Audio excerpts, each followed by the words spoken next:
เมื่องูกายสิทธิ์อยากจะมีความรักแล้วอ้อนวอนให้ตากับยายไปสู่ขอเมียให้แล้วใครจะได้เป็นเมียงู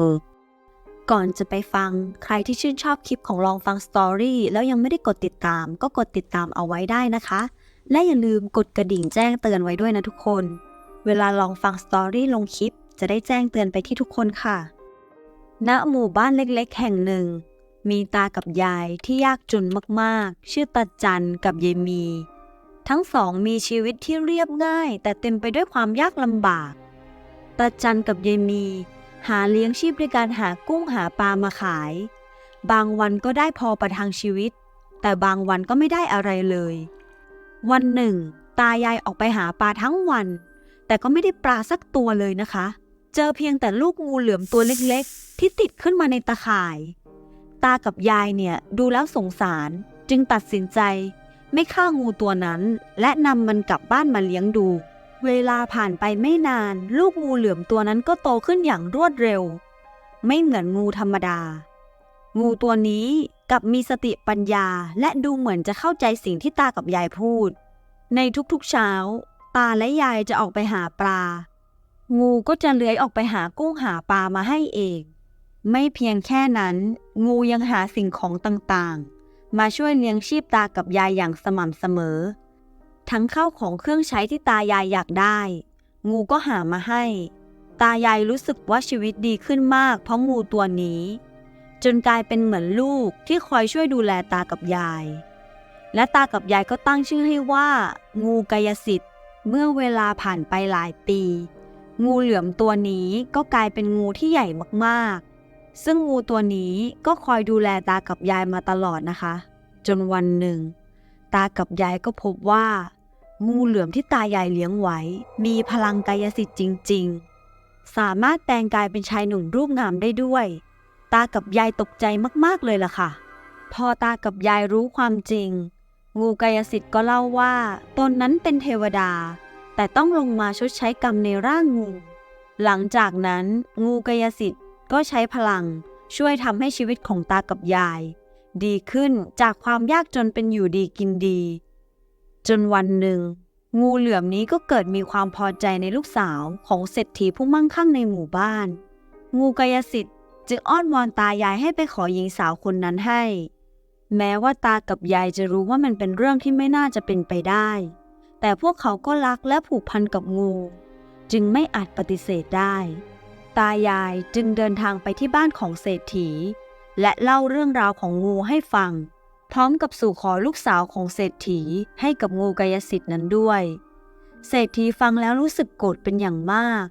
เศรษฐีไม่เพียงแค่ปฏิเสธคำขอแต่ยังด่าว่าตากับยายอย่างรุนแรงงูกับคนจะแต่งงานกันได้อย่างไรเจ้าพวกยาจกกลับไปซะเศรษฐีไล่ตากับยายออกจากบ้าน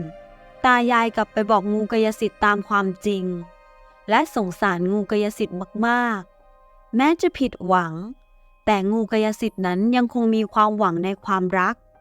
วันหนึ่งงูกายสิทธิ์เลื้อยไปที่ตลาดได้พบเห็นธิดาของเจ้าเมืองนามว่ามณีซึ่งนางมาเดินเล่นที่ตลาดพอดีหน้าตาของนางก็งดงามมากๆงูกายสิทธิ์เกิดความพึงพอใจในตัวของมณีและกลับไปอ้อนวอนขอให้ตายายไปสู่ขอให้อีกครั้งธรรมดานะทุกคนโตแล้วก็อยากมีความรักเหมือนคนอื่นบ้างตากับยายได้ยินก็ต้องเกาหัวเพราะคราวนี้เป็นถึงลูกของเจ้าเมืองหากเจ้าเมืองไม่พอใจแล้วสั่งฆ่าตากับยายจะทำยังไงเมื่อได้ยินตากับยายพูดดังนั้นงูกายสิทธิ์ก็อ้อนวอนตายายอีกครั้งให้สงสารงูตัวน้อยๆด้วยเถิดลบเร้าอยู่นานด้วยความสงสารตากับยายจึงยอมไปสู่ขอให้สองตายายนั้นเดินทางไปที่วังของเจ้าเมืองและสู่ขอธิดาให้กับงูกายสิทธิ์เมื่อเจ้าเมืองได้ฟังก็หัวเราะเยาะแต่ทางด้านภรรยาของเจ้าเมืองกลับเป็นคนเชื่อในเรื่องของโชคชะตานางจึงพูดว่าเป็นป่าไม้ไม่ให้ถางเป็นทางไม่ให้เขาเดินถึงแม้การแต่งงานระหว่างคนกับงูจะเป็นเรื่องที่ไม่ปกติแต่ถ้าหากมันเป็นสิ่งที่ชะตาลิขิตหรือเป็นสิ่งที่ควรจะเกิดขึ้นก็ไม่ควรจะขัดขวางนางจึงกล่อมให้เจ้าเมืองไม่ขัดข้องในการแต่งงานในครั้งนี้อย่างไรก็ตามเจ้าเมืองต้องการทดสอบว่า งูกายสิทธิ์มีพลังมากแค่ไหนเจ้าเมืองจึงเรียกสินสอดที่ไม่ธรรมดานั่นคือให้เนรมิตสะพานเงินสะพานทอง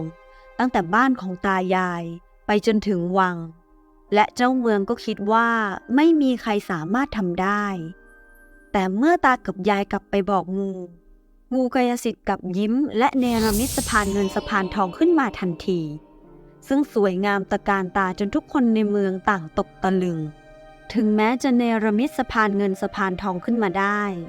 แต่เจ้าเมืองยังไม่พอใจ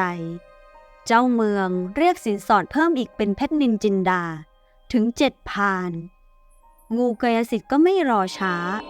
หาสิ่งของเหล่านั้นมาได้อย่างง่ายดายซึ่งตอนนี้เจ้าเมืองก็ไม่ค่อยพอใจมากนักเพราะไม่อยากให้ลูกแต่งงานกับงูจึงต้องหาข้ออ้างใหม่เจ้าเมืองจึงพูดว่าธิดาของเจ้าเมืองเนี่ยไม่สามารถไปอาศัยอยู่ในบ้านของตายายได้เพราะจะดูลำบากเกินไปเจ้าเมืองต้องการให้สร้างปราสาทที่หรูหราเหมือนกับวังของตนลูกสาวจะได้อยู่สุขสบายตายายกลับไปบอกงูกายสิทธิ์อีกครั้งงูกายสิทธิ์ก็เนรมิตปราสาทที่งดงามเหนือจินตนาการขึ้นมาปราสาทนั้นใหญ่โตกว่าวังของเจ้าเมืองเสียอีกเจ้าเมืองจึงได้เชิญให้งูกายสิทธิ์เข้าวังเพื่อมาพบกับธิดาของตนและอ้างว่าขอให้ถามธิดาของตนก่อนว่านางจะยอมเป็นเมียของงูหรือไม่เมื่องูกายสิทธิ์มาถึงวังและได้พบกับมณีงูกายสิทธิ์ก็รู้สึกรักนางมณีมากขึ้นทางด้านเจ้าเมืองก็ถามมณีว่าอยากแต่งงานกับงูหรือไม่ซึ่งนางมณีก็ได้ตอบเจ้าเมืองไปว่าหากต้องการให้นางแต่งกับงูนางก็จะแต่งนางไม่ขอขัดชะตาที่ลิขิตไว้ซึ่งเมื่อเจ้าเมืองได้ยินดังนั้นเจ้าเมืองก็ไม่มีเหตุผลที่จะมาขัดขวางไม่ให้แต่งงานกับงูได้ในที่สุดเจ้าเมืองก็ต้องยอมจัดงานแต่งงานให้มณีกับงูกายสิทธิ์หลังจากแต่งงานมณีก็ใช้ชีวิตอยู่กับงูกายสิทธิ์ในวังก็ดูเหมือนว่าจะเป็นไปได้ด้วยดีแต่ก็อย่างว่าคนแต่งงานกับงูก็จะมีคนที่ติดฉินนินทาอยู่เรื่อยมาแต่นางมณีก็ไม่ได้สนใจอะไรนะคะแถมยังใช้ชีวิตอย่างมีความสุขกับงูกายสิทธิ์และนางก็ช่วยงูกายสิทธิ์ดูแลตากับยายด้วยทางด้านเจ้าเมืองเมื่อรู้ว่าลูกถูกนินทาก็รู้สึกกังวลใจจึงไปหามณีและงูกายสิทธิ์พร้อมกับขอลูกสาวคืนกลับวังเพราะกลัวลูกสาวจะเสียใจที่ถูกชาวบ้านนินทาเนื่องจากความรักที่งูกายสิทธิ์มีต่อมณีนั้นมากมายนักงูกายสิทธิ์จึงถอดร่างงูออกและกลายเป็นหนุ่มรูปงามซึ่งสร้างความตกใจให้แก่เจ้าเมืองและมณีมากๆพร้อมทั้งยังสัญญาว่าจะไม่กลับไปเป็นงูอีกหลังจากนั้นงูกายสิทธิ์ที่ตอนนี้มีร่างเป็นมนุษย์ก็ใช้ชีวิตอยู่ร่วมกับมณีในวังอย่างมีความสุขเรื่อยมาเมื่อข่าวของงูกายสิทธิ์ที่แท้เป็นชายหนุ่มรูปงามซึ่งแพร่ออกไปสร้างความตกใจให้แก่ชาวบ้านมากๆและหญิงในหมู่บ้านต่างพากันอิจฉามณีและอยากมีสามีเป็นงูกายสิทธิ์กันแทบทุกคนเมื่อเรื่องนี้รู้ไปถึงหูของเศรษฐีผู้ที่เคยปฏิเสธการสู่ขอเศรษฐีอิจฉาตาร้อนเป็นอย่างมากและลูกสาวของเศรษฐีนั้นที่เห็นว่างูกายสิทธิ์เป็นหนุ่มรูปงามจึงรบเร้าให้พ่อทำทุกวิถีทางเพื่อให้ได้งูมาอยู่กินกับเธอเช่นกันเศรษฐีจึงจ้างหมองูให้มาจับงูเหลือมมาให้อยู่กินกับลูกสาวของตนแต่ด้วยความโลภทำให้เศรษฐีประสบเคราะห์ร้ายงูเหลือมที่หมองูจับมาไม่ใช่งูเหลือมกายสิทธิ์แต่เป็นงูเหลือมธรรมดาและงูตัวนั้นไม่ได้เพียงแต่ไม่ได้ช่วยให้เศรษฐีร่ำรวยขึ้นแต่งูเหลือมตัวนั้นกลับกัดกินลูกสาวของเศรษฐีจนเสียชีวิต